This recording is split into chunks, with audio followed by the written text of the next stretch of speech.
नमस्कार बच्चों, मैं आपकी हिंदी शिक्षिका आहाना हूँ और नोवा लर्न बुक्स, जो माउंट एनलाइटनमेंट इंटरनेशनल की एक इकाई है, के साथ हमारी इस सीखने की यात्रा में आप सभी का एक बार फिर हार्दिक स्वागत करती हूँ।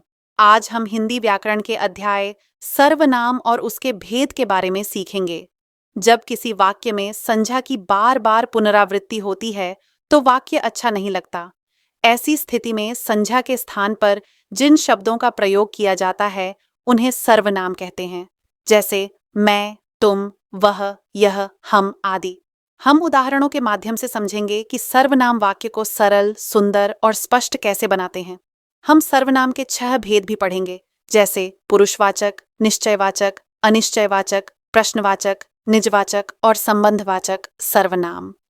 अध्याय 8 सर्वनाम और उसके भेद। नीचे दिए गए स्तंभ को ध्यानपूर्वक पढ़िए। स्तंभ है, स्वामी ने कहा स्वामी तुम पुस्तक नहीं स्वामी ने कहा स्वामी अपनी पुस्तक नहीं देगा।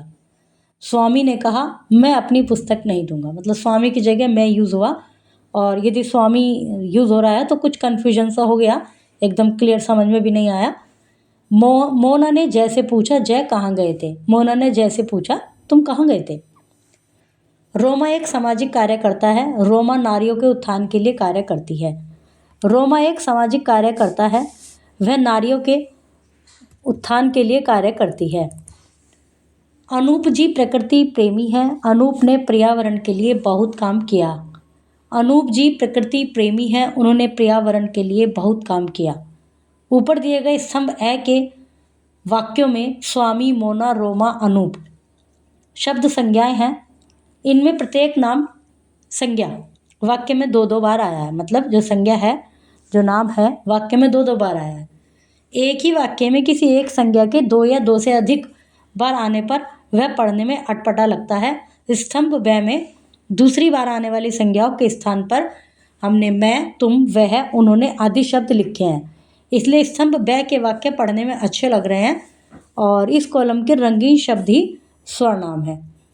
सर्वनाम उन शब्दों को कहते हैं जो संज्ञा के स्थान पर प्रयोग किए जाते हैं। संज्ञा का प्रयोग बार बार करने से वाक्य की, बात की सुंदरता समाप्त हो जाती है। अतः संज्ञा को दोहराने से बचने के लिए, वाक्य की सुंदरता को बनाने के लिए सर्वनाम का प्रयोग करना आवश्यक हो जाता है। सर्वनाम पर लिंग का कोई प्रभाव नहीं होता, वह स्त्रीलिंग और पुल्लिंग दोनों में एक समान रहता है। जैसे इंग्लिश में तो ही और शी आते हैं, ही मेल के लिए, शी फीमेल के लिए, लेकिन हिंदी में वही आता है मेल या फीमेल के लिए।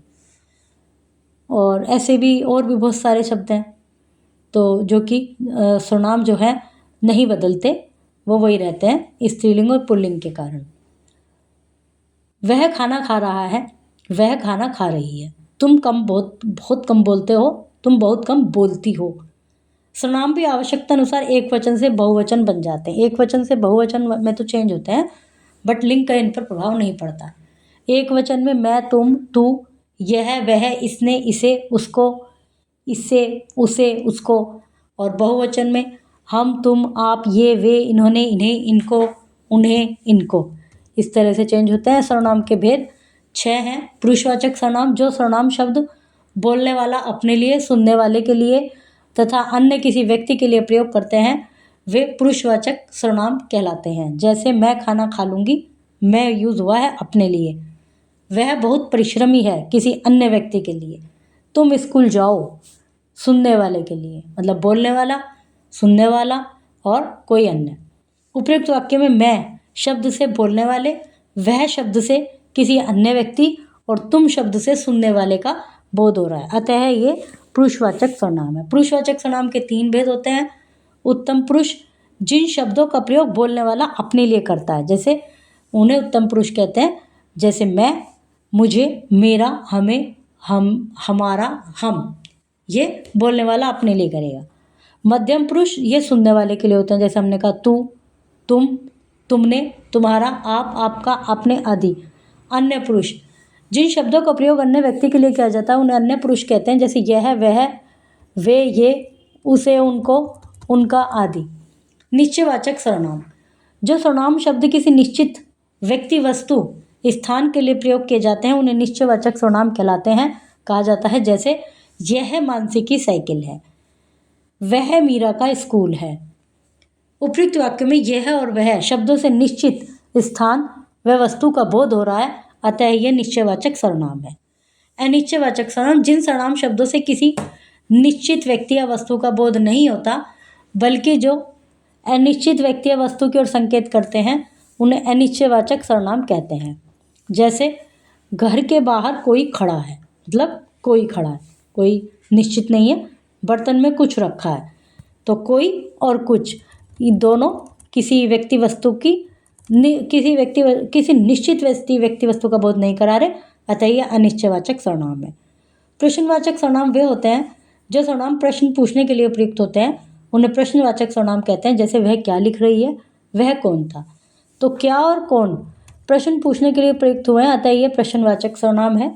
निजवाचक सर्वनाम जो सर्वनाम शब्द कर्ता अपने लिए करता है, वे निजवाचक सर्वनाम कहलाते हैं। जैसे मैं कार स्वयं चलाऊंगा, तो मैं तो है ही पुरुषवाचक सर्वनाम में, लेकिन कर्ता जो है स्पीकर, वो अपने लिए कह रहा है स्वयं, तो ये निजवाचक सर्वनाम है। मैं खाना अपने आप बनाऊंगी, तो अपने आप निजवाचक सर्वनाम है। संबंधवाचक सर्वनाम जो सर्वनाम शब्द वाक्य में प्रयुक्त अन्य किसी सर्वनाम शब्द से जुड़े होते हैं, उन्हें संबंधवाचक सर्वनाम कहते हैं।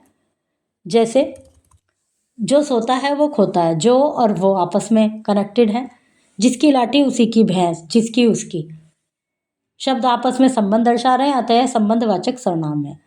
आप शब्द मध्य पुरुष सर्वनाम में भी प्रयुक्त होता है और निजवाचक सर्वनाम में भी होता है। नीचे दिए गए वाक्य द्वारा अंतर समझिए। आप यहाँ आकर बैठिए, यह है मध्यम पुरुषवाचक सर्वनाम। मैं स्वयं ही मुंबई चला जाऊंगा, तो यह है निजवाचक सर्वनाम। और यदि यहाँ पर ऐसा होता मैं अपने आप ही अपना कार्य कर लूँगा, तो जो अपने आप होता ना, वो निजवाचक सर्वनाम होता। तो आपको दोनों तरह से यूज़ किया जा सकता है। संज्ञा के स्थान पर प्रयोग किए जाने वाले शब्द सर्वनाम कहलाते हैं। सर्वनाम 6 प्रकार के होते हैं: पुरुषवाचक सर्वनाम, निश्चयवाचक सर्वनाम, अनिश्चयवाचक सर्वनाम, प्रश्नवाचक सर्वनाम, निजवाचक सर्वनाम, संबंधवाचक सर्वनाम। पुरुषवाचक सर्वनाम के 3 भेद होते हैं: उत्तम, मध्यम, अन्य पुरुष। जो सर्वनाम शब्द वाक्य में प्रयुक्त किसी अन्य सर्वनाम शब्द से जुड़े होते हैं, उन्हें संबंधवाचक सर्वनाम कहते हैं।